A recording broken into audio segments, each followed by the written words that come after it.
decide they want to be reactive and upset the apple cart. Come on, guys. You want to be more? You want to do more? You desire more? You desire a better and extraordinary life? I'm telling you right now. Quit playing.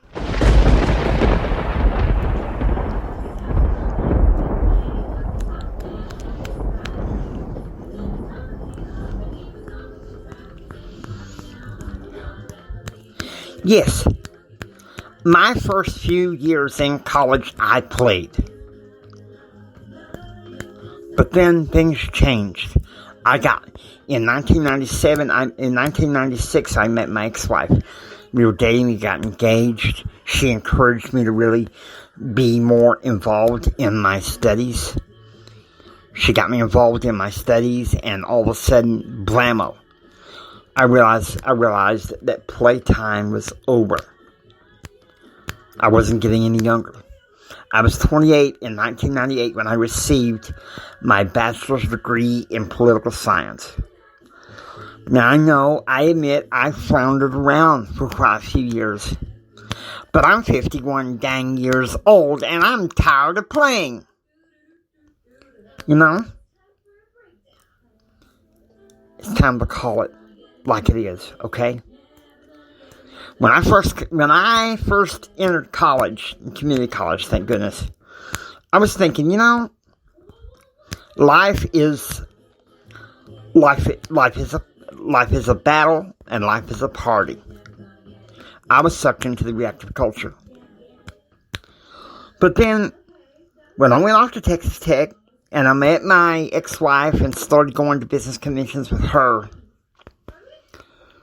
I got the stern warning from men speakers. It's kind of like, hey, if you are that bad off, if you're just here to play, you need a checkup from the neck up. So,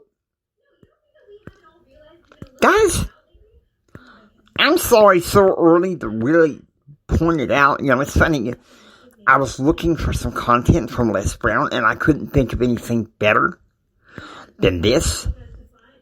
It's like, quit playing. Why would I say quit playing? And then, about an hour before I came home, it hit me. It's because of our reactive culture.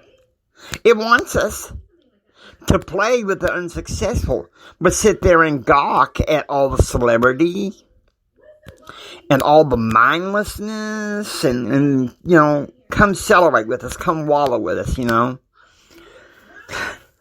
It's insanity. It's insanity, and we can do and be better than this. Okay? I'm going to give you a couple of verses to think about. Philippians chapter 4. Verses 6 and 7. Be careful for nothing, but in everything with prayer and supplication, with thanksgiving, let your requests be made known unto God. And the peace of God, which passeth all understanding, will keep your heart and mind in Christ Jesus. And then verse 8, you think of the list of all the things that Paul says for us to think about. Those are the things that we need to be thinking about.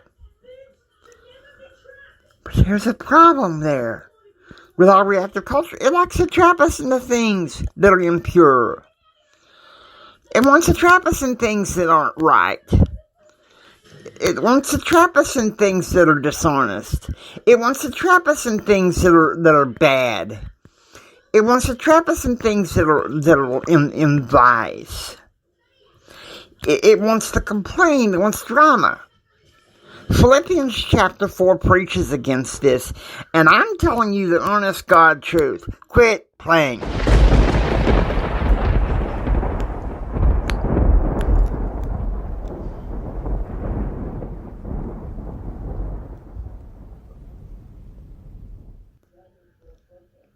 And now you know. Life is hard. Life is serious.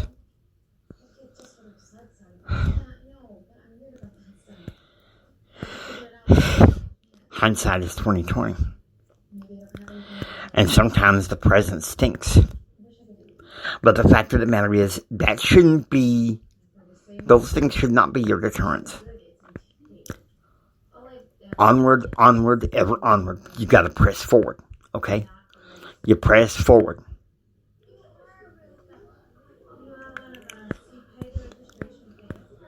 But I remember something in Philippians chapter 4, verses 13 and 14 says, "Brethren, I count myself not to have apprehended. But this one thing I do, forgetting the things that are behind and reaching for those that are before. I press toward the mark for the prize of the high calling of God in Christ Jesus." Okay? Now, I wasn't going to start preaching about faith.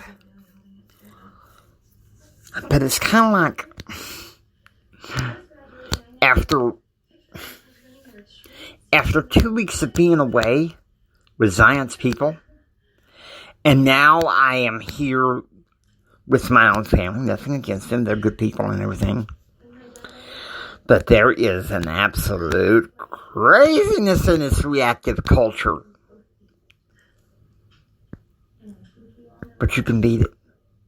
You all can beat it because I know you can. But you have to decide. Quit playing. Quit playing. The world needs you, okay? I mean it. It's kind of something that a friend of mine who you'll hear in the next few episodes. You probably heard him before by accident, but please, I hope you skip that episode.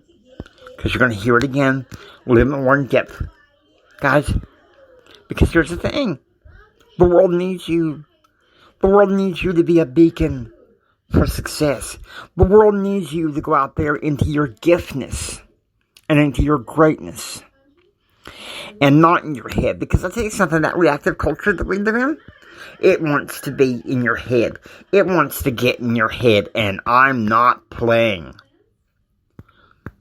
I'm not playing.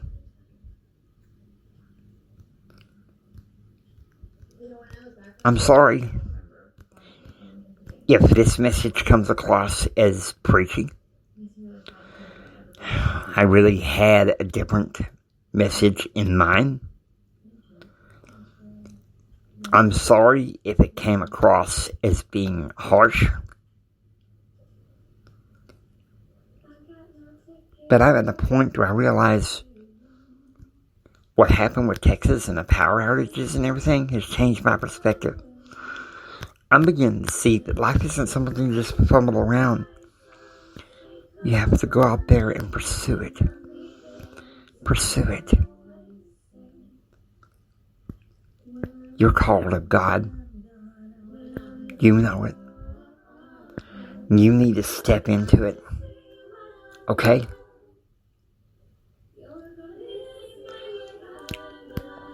We're gonna get into some deep series. We're going to talk about some things on faith, some things on the diamond. And around the 20th episode, we're going to be getting to the diamond mindset things. Things are going to be pretty interesting. This is kind of a mini series, unfortunately. I had all this last year with Empower Your Pattern, but Empower 360 is same content, just different package, and you're gonna love it. Listen to me. I'm here for you. We hope that you've enjoyed listening to Empower 360. If you like what you hear, please leave a comment on Spreaker or Podcast Addict. Subscribe and leave a comment. We would love to hear from you, have you be a part of the Empower 360 community. This is Jimi Hendrix saying goodbye, and until next time, do what others don't so you can be what others won't. Do what others don't so you can have what others can't. Choose, act, and pursue happiness. And please, please, please, God bless you.